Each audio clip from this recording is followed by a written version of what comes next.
আদর্শিত, কোন নাস্তিক মুক্তা বাতিলের আদর্শে আদর্শিত হওয়া যাবে না। আমাদেরকে মুহাম্মদুর রাসূলুল্লাহ সাল্লাল্লাহু আলাইহি ওয়াসাল্লামের আদর্শ বাস্তবায়ন করতে হবে।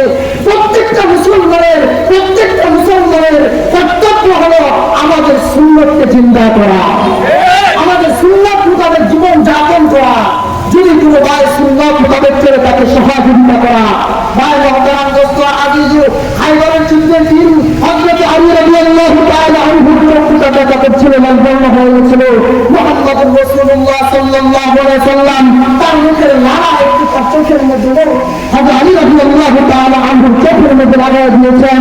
সঙ্গে সঙ্গে হযরত আলী রাদিয়াল্লাহু তাআলা আনহু চোখের দেখা ভালো হয়ে গেছে, সুন্দর সুস্থ সবল হয়ে গেছে। আল্লাহু আকবার। রাসূলের আদর্শ এরকম আদর্শ, জবানের লালাগুলো শুধু নিক্ষেপ করলে এই প্রতিক্রিয়া আরম্ভ হয়ে যাবে। সেই জবানটা হবে পবিত্র, সেই জবানটা হবে মিথ্যা ছাড়া, সেই জবানটা হবে চুগলখড়ি ছাড়া, সেই জবানটা হবে শিকায়েত ছাড়া, সেই জবানকে পাক ও পবিত্র রাখতে হবে।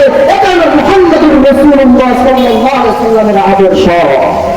আর মুহতারাম দোস্ত, সময় সংক্ষিপ্ত, আমাদেরকে যদি মুহাম্মদুর রাসূলুল্লাহ সাল্লাল্লাহু আলাইহি ওয়াসাল্লামের আদর্শে আদর্শিত হতে হয়, তাহলে শানের সালাত মাহফিল যেরকম ঘরের গাঁয়ের মনে আমরা আজকে উপভোগ করতে পারছি, শুনতে পাচ্ছি, এরকম ভাবে আমাদের ইউনিয়ন পর্যায়ে আমাদের স্থানে স্থানে আমাদের যে মুরব্বিগণ আছেন তাদের পরামর্শ ক্রমে কিছুদিন পর এরকম ভাবে রিসালাত নবীর সালে মাহফিল করা আমাদের জন্য কর্তব্য মনে করছি।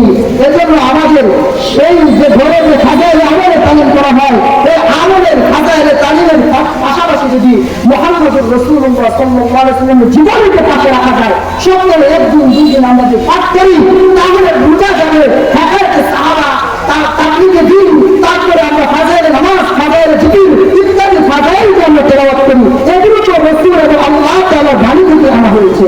এজন্য মুহাম্মদুর রাসূলুল্লাহ সাল্লাল্লাহু আলাইহি ওয়াসাল্লামের জীবন যদি তিরমিজি এগুলো সামায়ের তিরমিজি রাসূল সাল্লাল্লাহু আলাইহি ওয়াসাল্লামের সুন্নাত এই হাদিসের বাংলা বের হয়েছে, ওই বাংলাটাও যদি আমাদের ঘরের মধ্যে করা হয়, তালিম করা হয়, তাহলে রাসূলের এই আদর্শগুলো আস্তে আস্তে আমাদের কাজে পরিণত হয়ে যাবে। আমাদেরকে আল্লাহ তাআলা আমল করার তৌফিক দান করুন। বেদাত থেকে আসলো এটা বলার আমার সময় এখন নেই।